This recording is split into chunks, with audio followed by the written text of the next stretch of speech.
Berdasarkan surat dari Kepala Kejaksaan Tinggi tertanggal 19 Maret 2025, penyidik resmi memperpanjang masa penahanan Nikita Mirzani dan asistennya Mail Saputra selama 40 hari ke depan. Dengan demikian, mereka akan tetap berada dalam tahanan hingga 2 Mei 2025. Keputusan ini diambil guna melengkapi berkas perkara sebelum diserahkan ke kejaksaan. Sebelumnya, Nikita Mirzani dan Mail Saputra telah menjalani masa penahanan selama 20 hari sejak ditetapkan sebagai tersangka dalam kasus dugaan pemerasan dan tindak pidana pencucian uang pada 4 Maret 2025.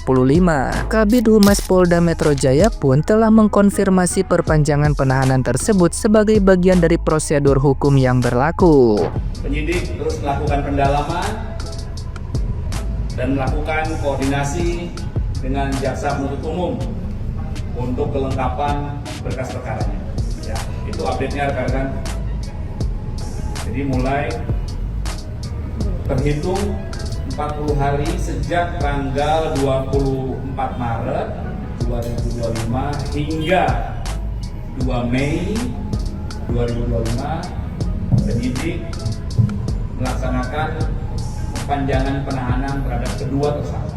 Perpanjangan penahanan ini memicu beragam reaksi dari publik. Banyak yang menyayangkan bahwa Nikita Mirzani kemungkinan besar tidak akan bisa merayakan Idul Fitri bersama keluarganya tahun ini. Kehilangan momen kebersamaan dengan anak-anak serta suasana lebaran yang khas menjadi pukulan berat bagi dirinya. Di sisi lain, tim kuasa hukum dan keluarga tetap berusaha memberikan dukungan moral kepada Nikita Mirzani. Mereka berharap agar proses hukum dapat berjalan dengan transparan dan adil, serta ada kemungkinan kompensasi khusus mengingat status perkara yang masih belum memiliki kepastian hukum. Di sisi lain, Sela Saukia melaporkan Nikita Mirzani atas dugaan pencemaran nama baik terkait pernyataan yang dibuatnya dalam siaran langsung di media sosialnya. Nikita Mirzani dituding telah menjelek-jelekan produk skincare milik Sela Saukia dengan menyebutnya berbahaya dan dapat menyebabkan kanker kulit. Akibat pernyataan tersebut, Sela Saukia mengaku mengalami kerugian besar baik secara finansial maupun reputasi. Dengan adanya beberapa kasus hukum yang menjerat Nikita Mirzani secara bersamaan, ada kemungkinan ia akan menghadapi proses hukum yang berjalan secara paralel. Hal ini berarti jika satu kasus telah memiliki putusan berkekuatan hukum tetap, maka eksekusi hukuman akan dijalankan terlebih dulu sebelum kasus lain diproses lebih lanjut.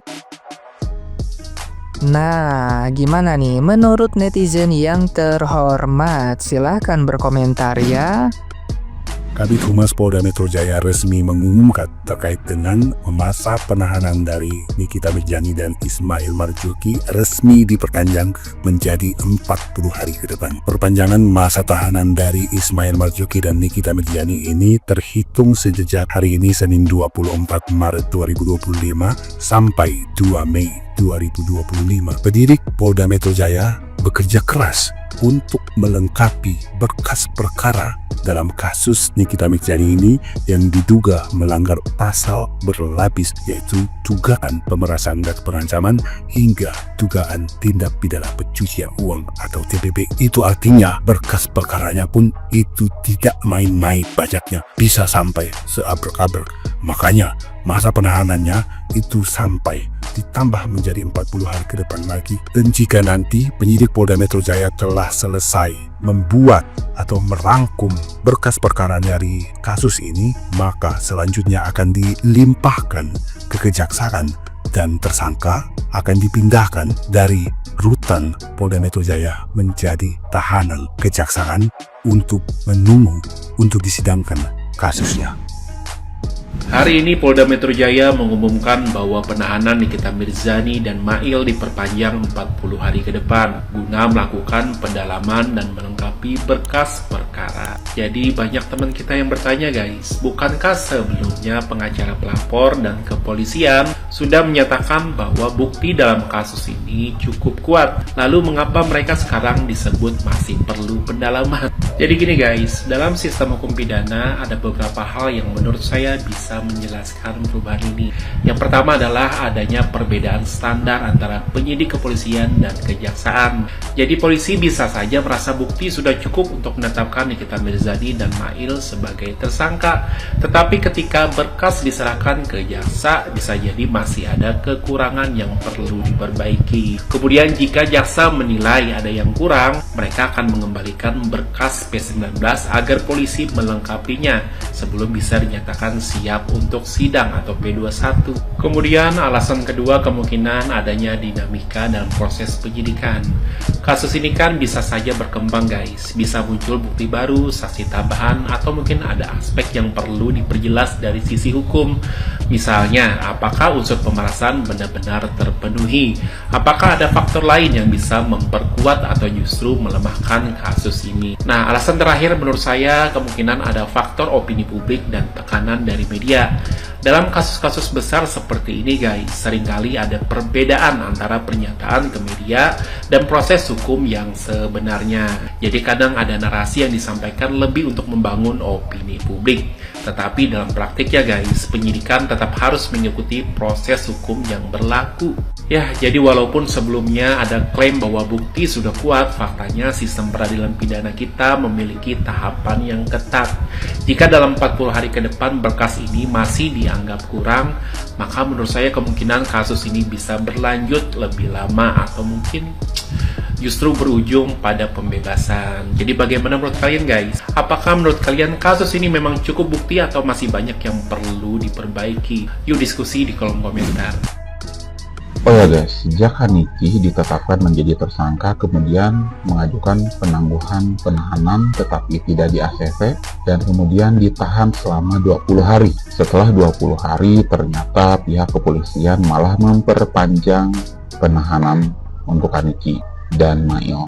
Untuk pihak kepolisian, apa kabar Pak dengan gerombolan sirkus, terutama Nyonya Selong Sengkuni Ular Bodrek yang katanya udah dijadikan tersangka tetapi belum juga ditahan? Apakah itu sebuah bentuk keadilan di negeri ini? Terutama untuk Bapak yang ada di dalam video. Bapak nggak mau kan netizen atau masyarakat Indonesia berpikiran tidak-tidak, menilai instansi kepolisian yang tidak-tidak?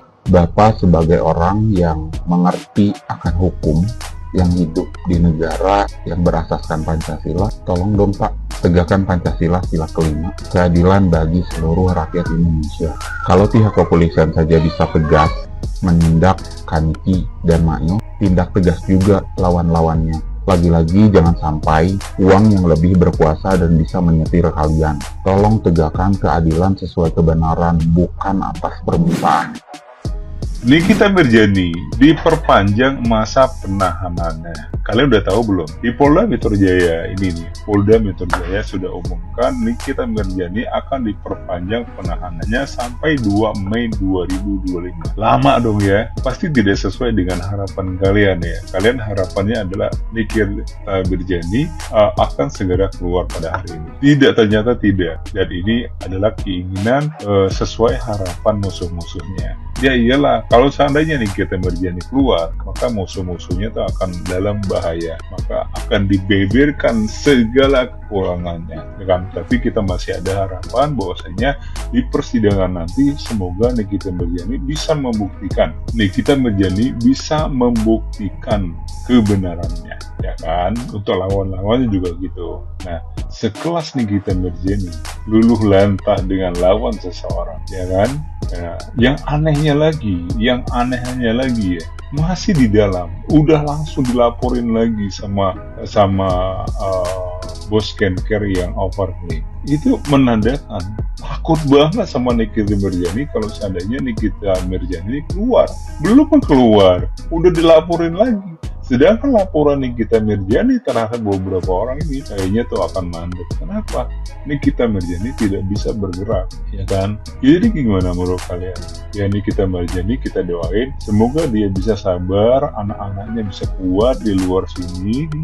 Nikita Mirjani juga bisa sabar, bisa menjadi evaluasi diri setelah pulang dari sana nanti, keluar dari penjara nanti. Mudah-mudahan ini akan menjadi pelajaran telak buat Nikita Mirjani. Lagi-lagi buat teman-teman yang sudah terlanjur beli skincare overclaim, kalian jangan percaya lagi kepada mereka karena mereka sudah sangat merugikan bangsa negara ini. Karena kata BPOM, untuk overclaim adalah salah satu kejahatan dan jangan lagi percaya, ya kan? Ya, jadi jangan kalian percaya lagi. Kenapa?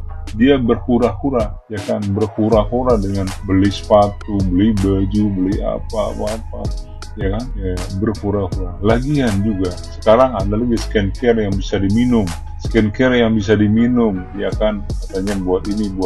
Lagian nggak usah lagi lah ya kan? Semuanya mending alami aja daripada nanti kalian tidak sesuai dengan harapan. Karena kalau udah penyakitan, ya kan, rusak muka, apa-apa itu bahaya buat kita semuanya ya. Jadi pokoknya berikan hukuman juga yang bos-bos skincare yang overclaim, yang udah dilaporkan tidak diproses, yang udah dilaporkan tidak masuk ke dalam sel, itu kasih hukuman. Jangan dibeli lagi produk ya. Jangan dibeli lagi. Saya bukan apa-apa. Kenapa? BPOM sendiri yang berbicara, katanya kalau seandainya overclaim itu salah satu kejahatan dan harus ditindak. Ya, sebagai masyarakat, kalian jangan percaya lagi lah dengan omongannya. Ya, setuju nggak? Kalau setuju, kalian like, kalian komen, kalian share video ini. Semoga masuk kepada mereka supaya mereka tuh sadar bahwasanya yang mereka lakukan itu satu kejahatan. Pokoknya nih ya buat kalian semuanya, kita sama-sama membasmi semua mafia skincare. Apalagi kalau misalnya ada yang dia mengatakan ini krim bisa menghilangkan bopeng, ini krim bisa menghilangkan scars, ini krim bisa lele cuy, nggak ada yang bisa. Dokter kecantikan ternama pun mengatakan, dokter kecantikan ya, yang sudah ternama dan sudah praktek di rumah sakit besar di Indonesia ini, beauty clinic, tidak ada membenarkan bahwasannya scars atau bopeng itu bisa hilang. No, itu cuma bisa hilang dengan cara di laser menyamarkan. Itu pun butuh proses, nggak lama. Sorry, nggak cepat maksudnya. Butuh proses yang lama. Menyamarkan, tidak menghilangkan sama sekali. Kecuali kalian ini cangkok kulit di Korea. Itu pun dokter di Korea akan bilang, akan lihat kulit muka kalian, ini bisa apa tidak ya. Terus apalagi nih, apalagi orang-orang yang kalau misalnya bilang menjual lotion nih cepat putih. Waduh, pembohongan publik itu namanya. Mana ada kulit ini langsung putih. Gue sarankan deh sama kalian semuanya, mau dengar atau enggak silahkan skip. Cintai kulit kalian secara natural. Cintai kulit kalian secara natural. Beli aja lotion Vaseline ya, Vaseline itu juga udah bagus, sehat, nggak perlu gila-gila putih. Nanti gila-gila putih tiba-tiba numbuh flek hitam ini ya kan, apa namanya, ada flek hitam. Aduh, lebih kacau lagi menyembuhkannya, menghilangkannya. Dan teruntuk kepada mafia-mafia skincare yang ada di Indonesia ini, sadarlah, sadar. Bangun dari hayalan-hayalan kalian itu dan penipuan kalian itu gitu. Kalian itu nggak berpikir apa berapa manusia bisa keluar nggak nih mobilnya? Berapa orang di Indonesia ini, berapa juta manusia, terutama ibu-ibu di Indonesia Raya Merdeka ini yang kalian tipuin dengan skincare kalian yang overclaim itu, mafia-mafia skincare ini, atas kepentingan pribadi kalian gitu. Nggak boleh kayak gitu sebenarnya. Ini udah termasuk konsumen banget, ini merugikan konsumen, semuanya kalian rugikan, masyarakat. Aduh, Tuhan